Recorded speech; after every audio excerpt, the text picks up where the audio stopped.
Assalamualaikum warahmatullahi wabarakatuh.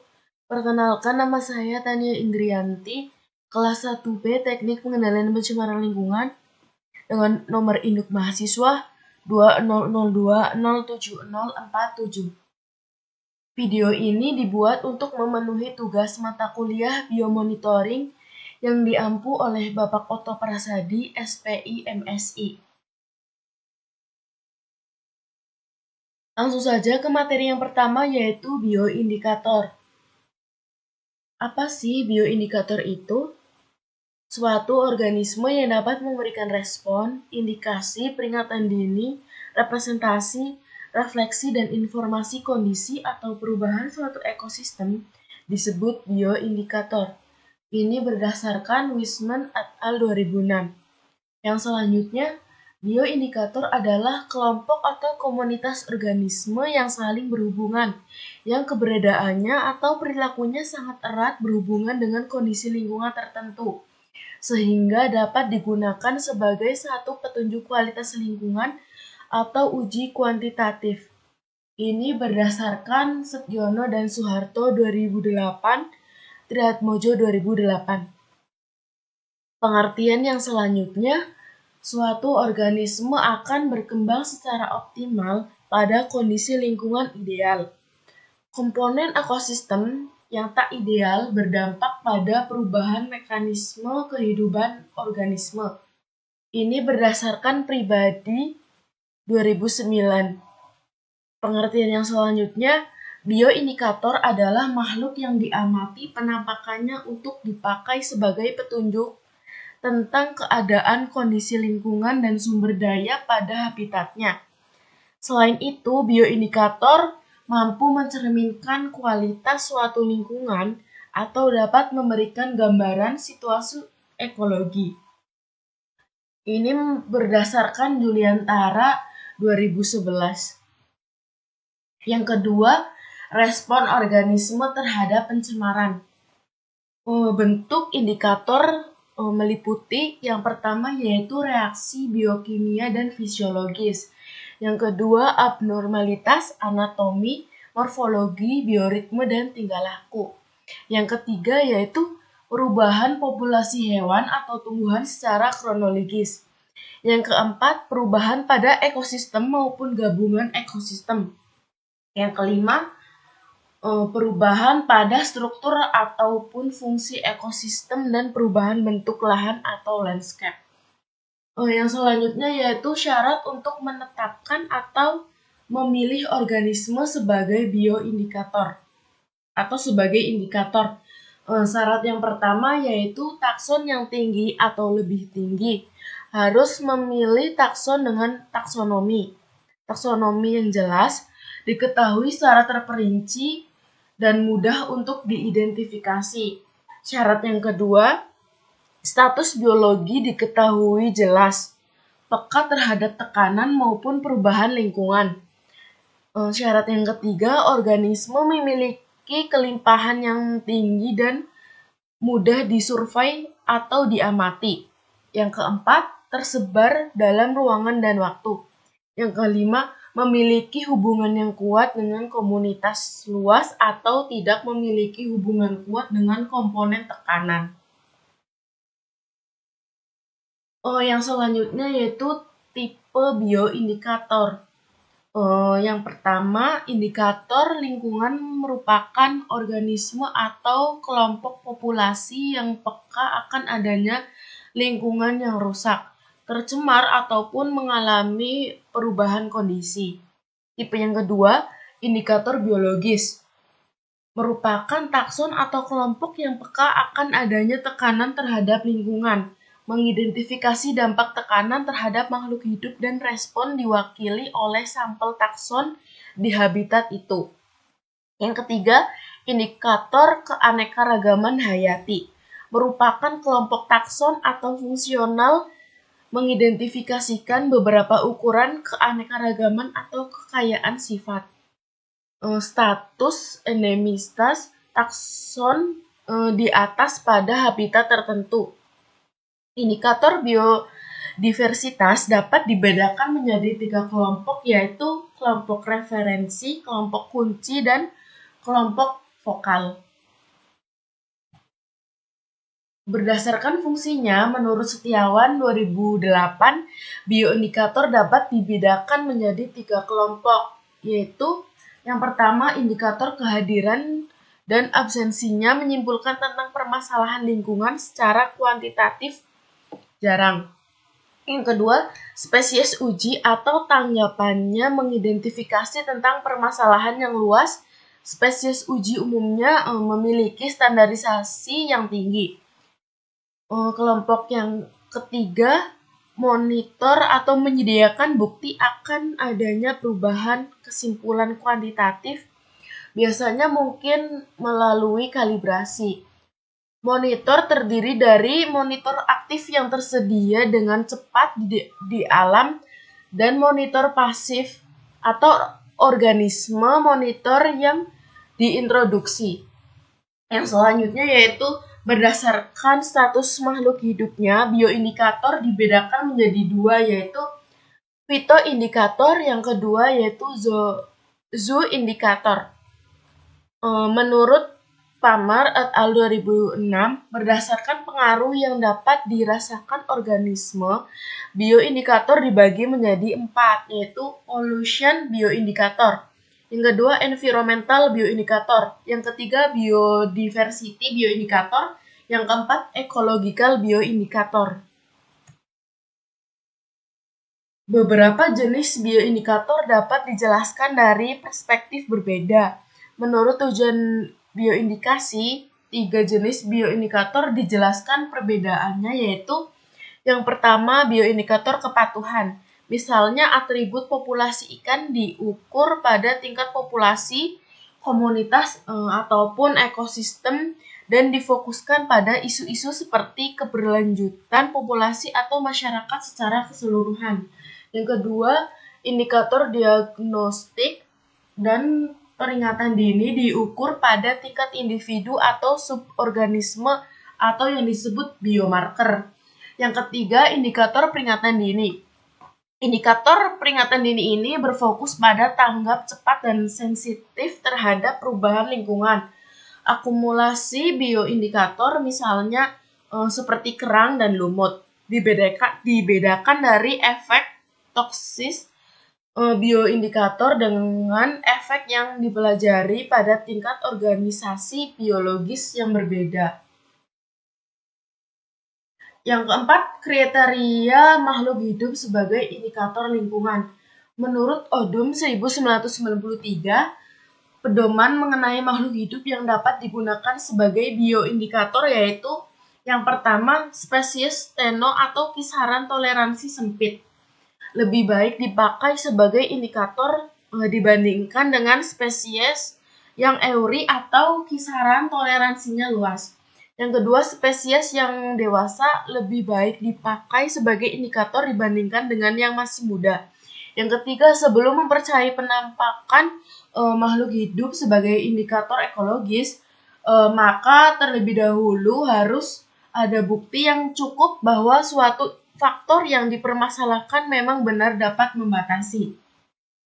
Yang keempat, banyak hubungan di antara jenis, populasi, dan keseluruhan komunitas seringkali membedakan indikator yang lebih dapat dipercaya daripada satu jenis yang tunggal karena integrasi keadaan yang lebih baik dicerminkan oleh keseluruhan daripada oleh sebagian. Menurut Juliantara 2011 menyatakan bahwa bioindikator yang dapat digunakan untuk memantau keadaan polusi di suatu tempat sebaiknya memenuhi kriteria sebagai berikut. Yang pertama yaitu organisme yang dijadikan sebagai bioindikator memiliki kisaran toleransi yang sempit terhadap perubahan lingkungan. Yang kedua, organisme yang dijadikan sebagai bioindikator memiliki kebiasaan hidup menetap di suatu tempat atau pemencarannya terbatas. Yang ketiga, organisme yang dijadikan sebagai bioindikator mudah dilakukan pengambilan sampel dan merupakan organisme yang umumnya dijumpai di lokasi pengamatan. Yang keempat, akumulasi dari polutan tidak mengakibatkan kematian pada organisme yang dijadikan sebagai bioindikator. Yang kelima, organisme yang dijadikan sebagai bioindikator lebih disukai yang berumur panjang sehingga dapat diperoleh individu. Contoh dari berbagai stadium dan dari berbagai tingkatan umur. Menurut Holt and Miller 2010 telah menjelaskan ciri-ciri bioindikator yang baik sebagaimana yaitu sebagai berikut. Yang pertama, ciri-ciri yang pertama yaitu kemampuan indikator yang bagus. Untuk kemampuan indikator yang bagus, maka syaratnya yaitu berikan respon yang terukur. Tanggapan mencerminkan keseluruhan tanggapan populasi, komunitas, dan atau ekosistem. Tanggapan secara proporsional dengan tingkat kontaminasi atau degradasi. Yang kedua yaitu berlimpah dan umum.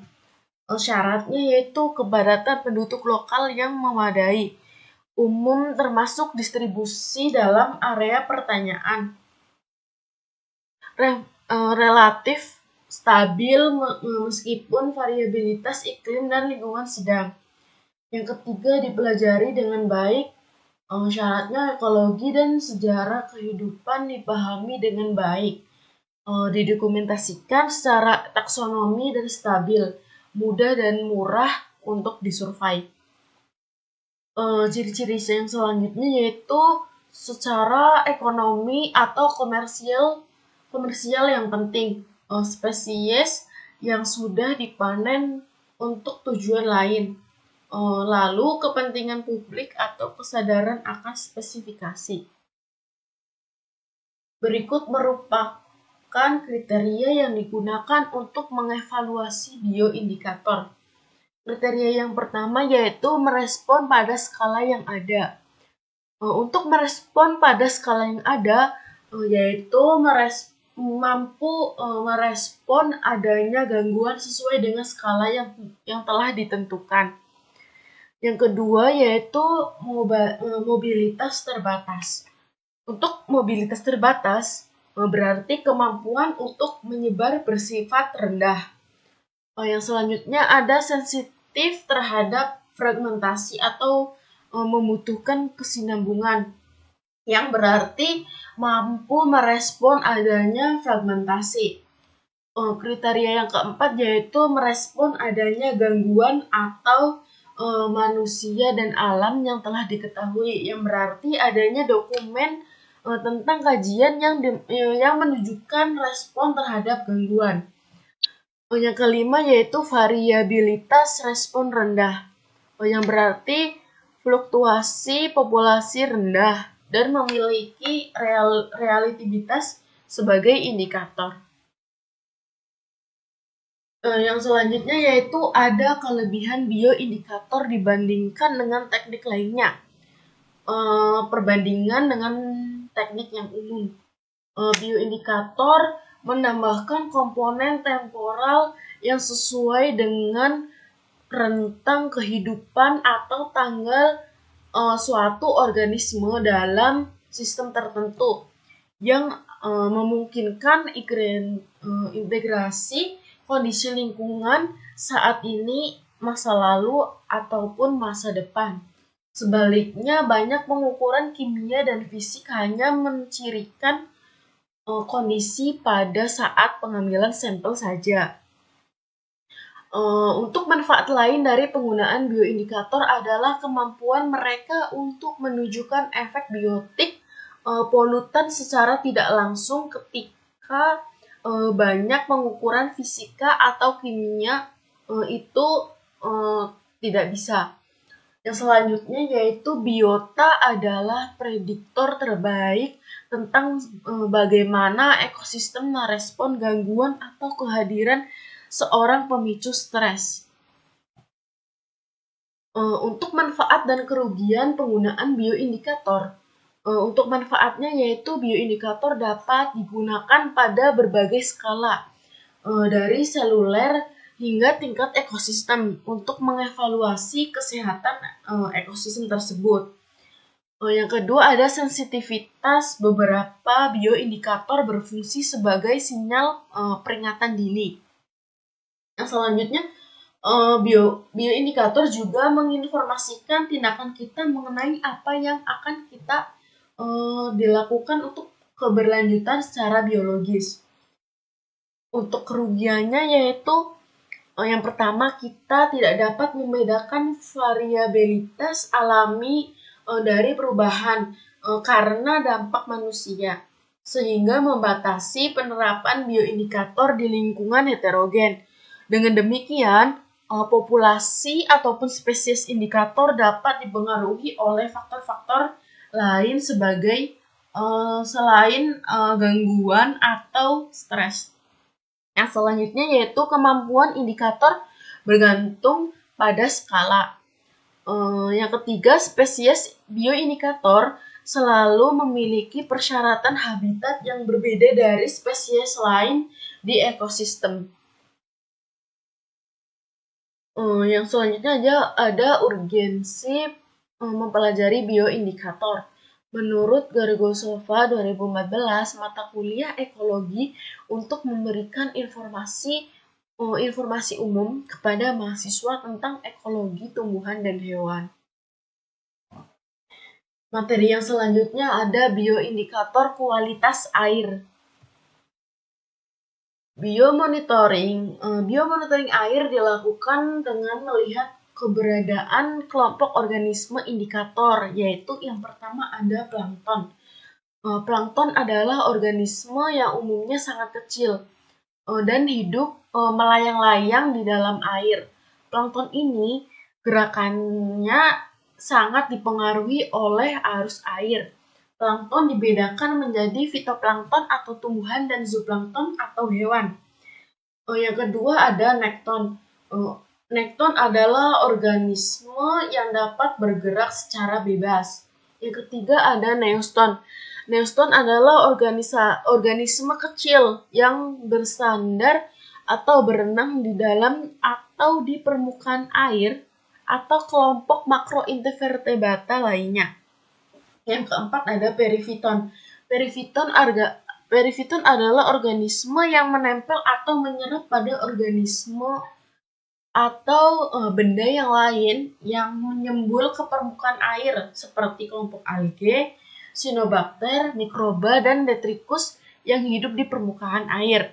Yang kelima ada mikrobentos. Mikrobentos adalah kelompok mikroorganisme yang hidup di dalam atau di permukaan air serta mereka itu merayap atau melekat di dasar perairan. Yang keenam ada makrofita. Makrofita adalah kelompok tumbuhan air. Menurut Juliantara 2011, mengelompokkan spesies indikator dalam 5 kelompok, yaitu yang pertama ada sentinel, yaitu makhluk hidup yang sensitif sangat tinggi terhadap polutan atau yang biasa disebut introduksi sebagai peringatan dini populasi. Yang kedua yaitu detektor, yaitu makhluk hidup penghuni asli habitat yang mengidentifikasikan perubahan terukur atau tingkah laku, mortalitas, dan morfologi di lingkungan yang berubah. Yang ketiga ada eksploitor, yaitu makhluk hidup yang keberadaannya menunjukkan gangguan lingkungan, bahkan jumlahnya berlimpah atau akibat tidak adanya kompetisi dengan makhluk hidup lain. Yang keempat ada akumulator, yaitu makhluk hidup yang mengambil dan mengakumulasi bahan kimia dalam jumlah yang dapat diukur. Yang kelima ada organisme biosai, yaitu makhluk hidup terpilih yang digunakan untuk mendeteksi adanya polutan di laboratorium, baik secara konsentrasi maupun tingkat toksitasnya. Yang kedua ada plankton. Plankton dibagi menjadi beberapa, yaitu yang pertama ada fitoplankton. Fitoplankton juga dikenal sebagai mikroalga, mirip dengan terestrial karena mengandung klorofil dan membutuhkan cahaya untuk hidup dan berkembang. Fitoplankton juga merupakan sumber penting perpindahan polutan dari air ke tingkat tropik, atas, akan, dan bahkan ke manusia. Algae tidak dapat membusukkan pestisida dan dengan demikian merupakan rantai transfer ke herbivora ketika diberi makanan. Pengumpulan dan asupan memainkan peran penting dalam dinamika pencemaran fitoplankton. Jika cahaya terhambat, itu akan menghambat asupan amonia dan nitrat oleh fitoplankton. Berikut merupakan jenis-jenis fitoplankton dan indikasinya. Untuk nama fitoplanktonnya yaitu ring algae. Untuk indikasinya yaitu memfasilitasi pertumbuhan ikan. Moses liverworts, populasi pertumbuhan ikan. Carlopites, kualitas air. Selanstrum, popularitas air. Kontaminasi kadmium, Eugenia glacialis, pencemaran organik di danau, Cholera vulgaris, membantu menghilangkan kontaminasi logam berat dan dari air dan tanah. Yang ke-8 ada Chrolithus like vulgaris and Avalcatus, yaitu indikator industri kertas dan limbah. Yang kedua ada zooplankton. Zooplankton adalah hewan mikroskopis yang hidup di permukaan air. Mereka adalah perenang yang buruk. Sebaliknya, mereka mengandalkan arus sebagai mekanisme transportasi. Mereka memakan fitoplankton, bakterioplankton, atau detritus. Zooplankton merupakan sumber makanan penting untuk ikan. Mereka juga memainkan peran penting sebagai bioindikator dan mampu mengevaluasi tingkat pencemaran air. Di komunitas air tawar, mereka bersama dengan ikan, mereka adalah suplemen makanan utama bagi banyak spesies laut lainnya. Mereka diasumsikan menjadi bagian penting untuk menunjukkan kualitas air, eutrofikasi, dan produksi tubuh air tawar. Untuk menentukan status badan air tawar perlu untuk mengukur variasi musiman dan kehadiran zooplankton. Untuk pengambilan sampel fitoplankton mengikuti Badan Penelitian Laut atau BPPL tahun 1989, yaitu menggunakan jaring plankton ukuran 25 atau dapat pula menggunakan ukuran 25 mSh. Sampel fitoplankton yang terjaring kemudian dimasukkan ke dalam botol sampel dan diberi formalin 4%. Selanjutnya dilakukan analisis di laboratorium. Selain pengambilan sampel fitoplankton, juga dilakukan pengukuran kualitas air dengan menggunakan water checker. Untuk penentuan status lingkungan. Penentuan status lingkungan perairan dapat dilakukan dengan terlebih dahulu menganalisis fitoplankton yang dilakukan melalui teknik berikut. Yang pertama yaitu menghitung kelimpahan fitoplankton. Kelimpahan fitoplankton dihitung menggunakan Glass Object Certificate Refer Counting Cells atau LRCC dengan satuan individu per liter dengan rumus sebagai berikut. N besar sama dengan N kali 1 per A kali B per C. Untuk keterangannya yaitu N besar adalah kelimpahan fitoplankton dengan satuan individu per liter. Untuk N kecil adalah jumlah fitoplankton yang tercacah.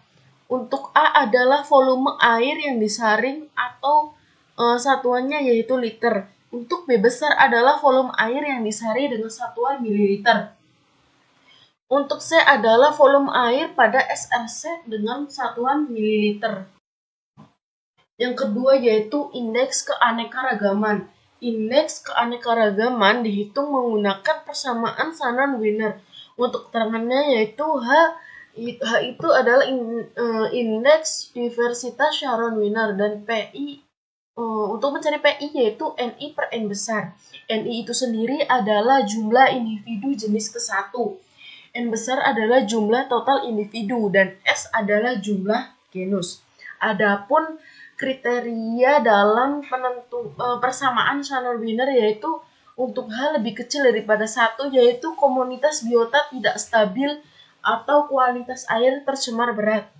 Untuk H lebih kecil, untuk 1 lebih kecil daripada H dan lebih kecil dari 3, artinya stabilitas komunitas biota sedang atau kualitas air tercemar sedang.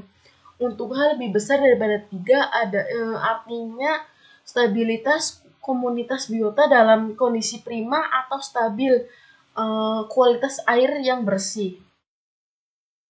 Yang ketiga yaitu indeks kemerataan. Indeks ini menunjukkan pola sebaran biota, yaitu merata atau tidak. Jika nilai indeks relatif tinggi, maka keberadaan setiap jenis biota di perairan dalam kondisi merata. Untuk rumusnya yaitu E besar sama dengan H per H max. Untuk keterangannya yaitu yaitu indeks pemerataan. H max adalah len S. S itu sendiri adalah jumlah genus. H adalah indeks keanekaragaman. Adapun kriteria dalam indeks kemerataan yaitu S sama dengan 0 sampai 0,5, maka pemerataan antara spesies rendah. Artinya kekayaan individu yang dimiliki masing-masing spesies sangat jauh berbeda. Untuk S sama dengan 0,6 sampai 1, maka artinya pemerataan antara spesies relatif seragam atau jumlah individu masing-masing spesies relatif sama. Yang ketiga yang keempat yaitu koefisien saprobik. Sistem saprobik untuk melihat kelompok organisme yang dominan saja dan banyak digunakan untuk menentukan tingkat pencemaran dan persamaan Dasher dan Van der Mark sebagai berikut. X sama dengan C plus 3D per min B min 3A per A plus B plus C plus D, di mana X koefisien saprobik berkisar antara min 3 sampai 3 dan A adalah kelompok organisme Cyanophyta dan B kelompok organisme Deinophyta, dan untuk C kelompok organisme Chlorophyta dan D kelompok organisme Chlorosophyta. Yang ketiga yaitu perifiton. Komunitas perifiton adalah lapisan berlendir yang melekat pada batuan dan substrat lainnya yang terdiri dari aliran dasar. Ini menurut Gray 2013. Perifiton adalah jenis agregat mikroba, biasanya terdiri dari alga, bakteri, dan mikro atau mesoorganisme serta materi organik yang masuk dan menyebar dalam air dan sedimen, khususnya pada permukaan sedimen, batuan, tanaman, dan partikel tersuspensi dalam ekosistem akuatik. Ini berdasarkan et al. 2018. Perifiton ditemukan di dasar sungai dan perairan. Perifiton mirip lapisan lendir di perairan. Kadang-kadang sulit untuk mendeteksi warna perifiton yang terendam berupa objek berwarna coklat atau hijau.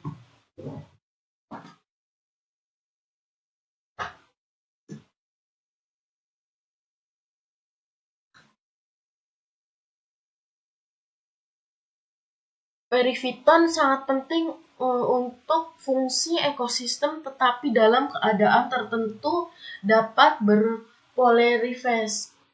berproliferasi menyebabkan masalah pengelolaan sumber daya air, seperti menurunkan nilai estetika, rekreasi, dan keanekaragaman hayati. Proliferasi juga bisa mencemari air, menjadi racun bagi hewan, dan menghambat inteks, merupakan ini berdasarkan Biggs 2002.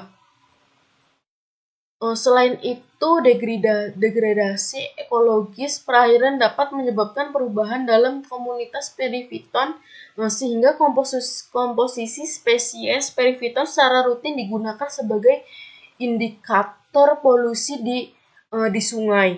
Perifiton dapat mengakumulasi logam air dari ambien dan dari sedimen. Berdasarkan Tang et al. 2014. Berikut merupakan teknik pengumpulan sampel periviton. Untuk tipe substrat, substrat yang dapat dilepaskan atau diambil memiliki sifat keras atau padat, contohnya yaitu kerikil, batu besar, dan kayu yang melapuk. Untuk teknik koleksinya yaitu ambil atau angkat substrat yang representatif dari air, lalu sikat atau gosok daerah yang terdapat alge dan bilas ke dalam botol sampel. Yang selanjutnya, substrat yang dapat dilepas atau memiliki tekstur lunak seperti lumut, makroalge, tanaman vaskular, dan massa akar. Teknik koleksinya yaitu tempatkan sebagian dari tanaman dalam wadah sampel dengan air, lalu kocok dengan kuat dan gosok dengan lembut untuk melepaskan alge. Ambil dan buang substrat dari wadah penampung sampel. Untuk tipe substrat besar atau tidak dapat dilepas, contohnya yaitu batu-batuan, batuan dasar, batang kayu, dan pohon akar. Untuk tekniknya yaitu tempatkan pada pipa PVC dengan neopren kolar di salah satu ujungnya tertutup substrat sehingga ujungnya tertutup substrat tangkap, lalu tangkap alge di pipa dengan sikat gigi, sikat kuku, atau pengerik. Kumpulkan alge dari pipa dengan pipet. Yang keempat yaitu makroinvertebrata. Makroinvertebrata merupakan kelompok hewan tidak bertulang belakang yang dapat dilihat dengan mata telanjang. Makroinvertebrata air dapat diberikan gambaran mengenai kondisi fisika, kimia, dan biologi suatu perairan sehingga dapat dipakai sebagai indikator kualitas air sungai. Adapun sifat-sifat makroinvertebrata yaitu yang pertama sensitif terhadap perubahan kualitas air. Ditemukan hampir di semua perairan. Lalu terdiri atas banyak jenis serta merespon perbedaan pada gangguan yang berbeda pula. Lalu bergerak secara terbatas. Mengakumulasi racun pada tubuhnya. Yang keenam yaitu mudah dikumpulkan dan diidentifikasi paling tidak sampai tingkat famili. Berikut merupakan prosedur biomonitoring menggunakan makroinvertebrata menurut Ecoton 2013 sebagai berikut. Yang pertama yaitu parameter. Parameter itu sendiri keanekaragaman famili, keanekaragaman EPT, persentase kelimpahan EPT, serta indeks pencemaran. Tentukan lokasi, hindari bagian curam karena berarus sangat deras dan berbatu besar karena ini membahayakan. Yang ketiga, pengambilan sampel dimulai dari titik 1 atau titik paling akhir selama 1 menit, kemudian dilanjutkan ke titik 2 dan ke titik 3 ke arah sungai. Lakukan pengambilan sampel dengan kombinasi teknik kitching dan jabbing. Untuk teknik kitching dilakukan di daerah sungai yang dangkal. Teknik jabbing dilakukan di tepi sungai dangkal. Yang keenam, tuangkan sampel dari kantong jaring ke dalam nampan plastik dan disiramkan sedikit air.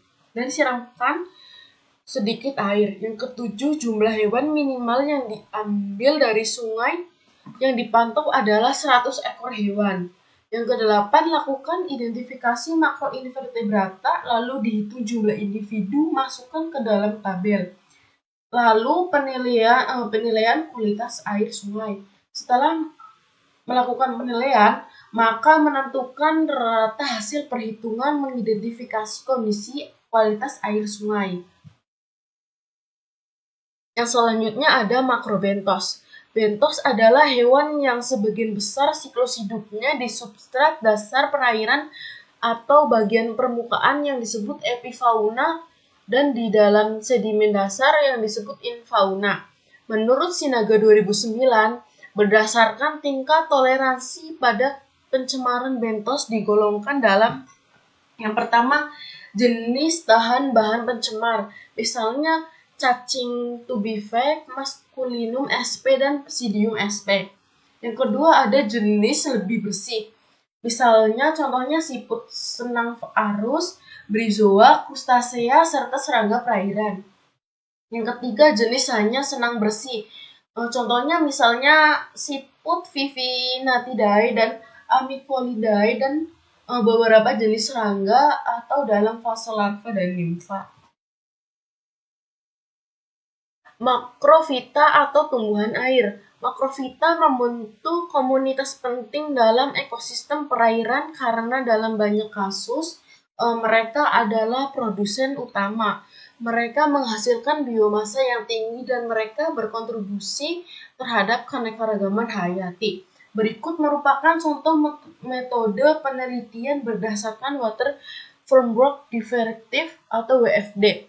Banyaknya metode digunakan untuk menilai status trofik badan air di Eropa. Contohnya ada MI untuk danau dan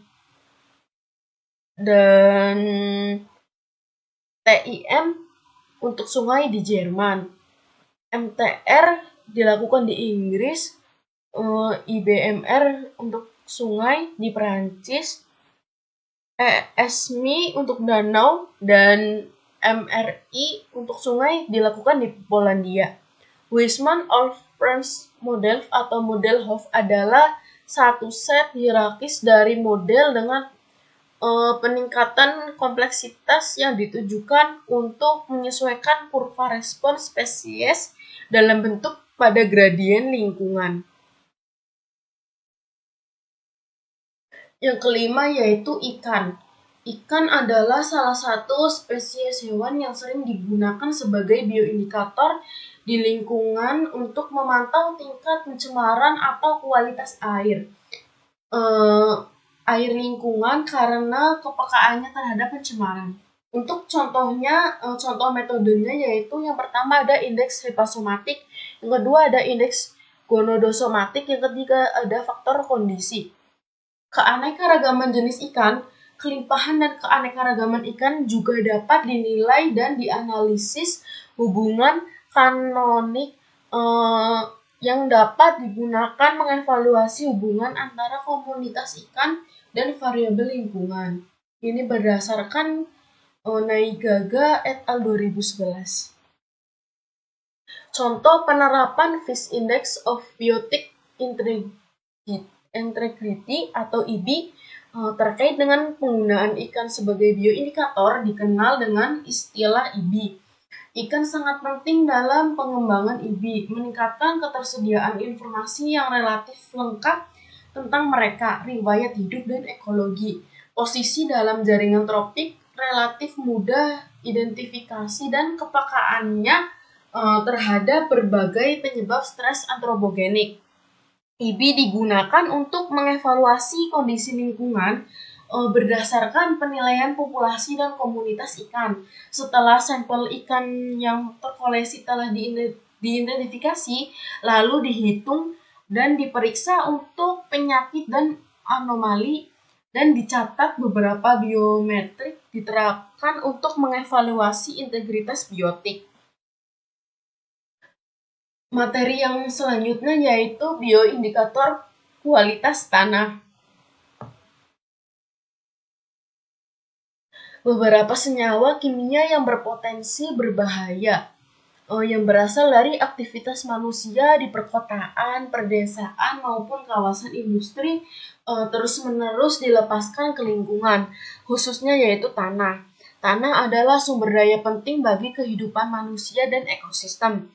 Kehidupan beberapa hewan dan tumbuhan sangat bergantung pada tanah, baik makro, meso, maupun mikro, seperti Isopoda, Coleombola, Oligoceta, dan Diplopoda telah diusulkan sebagai organisme bioindikator. Selain itu, tanaman tingkat tinggi juga bisa digunakan dalam penilaian tanah. Yang kedua ada hewan tanah. Yang pertama ada invertebrata. Menurut Fontanetti et al. 2011, beberapa kelompok taksonomi invertebrata tanah dan tanaman tingkat tinggi telah diusulkan sebagai organisme bioindikator yang dapat diuraikan sebagai berikut. Ada Isopoda, Collembola, dan Diplopoda. Adalah di antara organisme yang dianggap paling tepat untuk mengevaluasi efek akumulasi zat beracun yang ada di tanah karena kontak langsung dengan kontaminan yang ada di dalamnya. Untuk cacing tanah dapat menunjukkan kualitas tanah dengan yang pertama, kelimpahan dan komposisi spesies fauna cacing tanah di lokasi tertentu. Yang kedua ada perilaku masing-masing cacing tanah yang bersentuhan dengan substrat tanah seperti preferensi, penghindaran, dan atau aktivitas. Yang ketiga, akumulasi bahan kimia dari tanah ke dalam tubuh. Yang keempat ada biokimia atau sitologi, stres biomarker di cacing tanah. Yang kedua ada nematoda. Nematoda ini banyak dimanfaatkan sebagai bioindikator. Nematoda bebas maupun tanam menjadi indikator karena memberikan gambaran taksonomi dan pakannya melimpah. Nematoda ini memiliki peran penting dalam food webs. Berdasarkan jenis makanan atau mangsa nematoda terdiri atas 6 kelompok, yaitu yang pertama pemangsa alge atau lumut. Contohnya itu moss feeder. Yang kedua ada pemangsa jamur atau fungal feeder. Yang ketiga ada pemangsa bakteri atau bacterial feeder. Yang keempat ada predator. Yang kelima ada parasit pada serangga. Yang keenam ada parasit pada tumbuhan. Untuk yang selanjutnya yaitu ada ular buta Nematoploda braminus. Hidup pada tingkat habitat dengan nilai kadar air tanah, kadar organik tanah, dan porositas tanah yang tinggi. Yang ketiga ada tumbuhan. Tumbuhan terlepas dari perbedaan struktur dan metaboliknya dapat memberikan informasi penting tentang potensi zat sitotoksik, genotoksik, atau mutagenik bahkan ketika terpapar dalam jangka pendek dan menawarkan beberapa keuntungan seperti budidaya berbiayaan rendah dan perawatan yang relatif mudah dibandingkan dengan mamalia. Materi yang selanjutnya yaitu bioindikator kualitas udara. Saat ini populasi udara mengacu pada jumlah zat berbahaya yang terkonsentrasi di atmosfer dan mengisi udara dalam waktu dan konsentrasi melebihi yang diizinkan. Penurunan kualitas udara membawa pengaruh buruk secara langsung ataupun tidak langsung terhadap kesehatan manusia dan lingkungan. Yang kedua ada lichen. Adalah gabungan bakteri atau Cyanobacterium dan alge simbiotik. Sebagian besar dapat bertahan pada kondisi lingkungan yang keras. Bentuk lichen adalah seperti kerak atau sehingga disebut lumut kerak, tumbuhan lebat pada pohon, batu, dan tanah kosong. Untuk metode pengukuran respon lichen terhadap polusi udara, menurut Kundu 2016, metode yang paling banyak digunakan untuk mengukur respon lichen terhadap polusi udara adalah studi fumigasi dan gradien. Pada pertimbangan melakukan metode analisis gradien terletak pada faktor karakteristik dari spesies yang terpengaruh bervariasi sesuai dengan gradien lingkungan. Studi semacam itu biasanya dilakukan sekitar sumber kontaminan yang ada atau yang diproyeksikan dengan beban polutan diharapkan bervariasi dengan jarak dari sumber. Yang kedua ada penggunaan metode transplantasi. Tali dari lichen ditransplantasikan pada substrat yang sesuai dengan daerah yang tercemar. Yang ketiga ada studi fumigasi. Seringkali dilakukan untuk mengetahui paparan polusi spesifik di bawah lingkungan yang kondisinya terkendali. Yang selanjutnya ada mengukur sizing up lichen. Ukuran lichen adalah indikator kualitas udara yang baik bergantung pada usia dan jumlah sinar matahari. Yang ketiga ada bryophyta. Adalah tumbuhan yang tidak memiliki sistem vaskular dan secara baik secara morfologi maupun anatomis. Potensi tumbuhan ini dalam Bryophyta tidak begitu terpopularisasi sebagai tanaman vaskular. Bryophyta ini tumbuh di berbagai habitat, terutama di tempat lembab di tanah, batu, batang, dan ranting pohon dan batang pohon yang jatuh.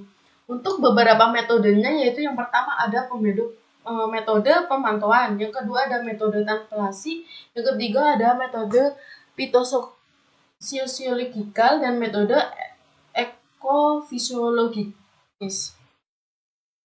Yang keempat ada Pteriophyta adalah indikator positif dari integritas hutan, dianggap berada di antara tanaman darat paling awal muncul. Pteridophyta adalah kelompok yang terdiversifikasi secara global. Ini berdasarkan Kraft et al. 2010. Oleh karena itu, kelompok tumbuhan ini ada di mana-mana dan memiliki kombinasi atribut menguntungkan untuk studi bioindikator. Pertama, sebagai besar herbivora atau herbivora serangga menghindarinya. Kedua, mereka tidak memiliki mekanisme penyerbukan biotik atau zoochory. Akhirnya, spora Pterophyta memungkinkan mereka menjadi pionir di habitat asli yang terisolasi dari lainnya. Oleh karena itu, distribusi mereka erat mencerminkan kondisi habitat biotik, memfasilitasi analisis pola kelompok taksel lainnya. Yang kelima yaitu tumbuhan tingkat tinggi. Yang pertama ada respon tumbuhan. Tumbuhan tidak dapat memilih dan memindah tempat tinggal mereka seperti hewan dan dengan demikian menjalaninya hidupnya dengan menanggapi lingkungan sekitarnya. Yang kedua ada pengamatan kerusakan tumbuhan. Menurut Singh et al. 1991 dan Nukratani dan Prasetyawati 2010, pengamatan kerusakan tumbuhan dapat dilakukan melalui pengamatan langsung atau visual terhadap gejala netrik atau gejala kematian atau kerusakan daun serta organ lain pada tumbuhan. Yang selanjutnya ada pemakiraan pencemaran menurut kandungan zat beracun dalam tanaman. Daun adalah organ utama untuk menyerap polutan atmosfer. Oleh karena itu, penentuan kandungan daun polutan dapat menjelaskan kontaminasi di daerah tersebut. Untuk analisis oleh tree ring atau lingkar pohon atau lingkar daun. Lingkar pohon dapat mencerminkan sejarah polusi beberapa tahun. Lingkar pohon rata-rata terkombinasi menyempit. Mereka juga bahan lingkar ditentukan oleh X-ray, situasi polusi, tahun proporsi polusi serius dari kayu kecil. Untuk metode pemantauan lainnya, perubahan fotosintetis dan indeks fisiologis lainnya dari tanaman dapat mencerminkan pencemaran lingkungan atmosfer seperti penentuan fotosintesis tumbuhan untuk menghasilkan kapasitas oksigen dan kandungan klorofil A.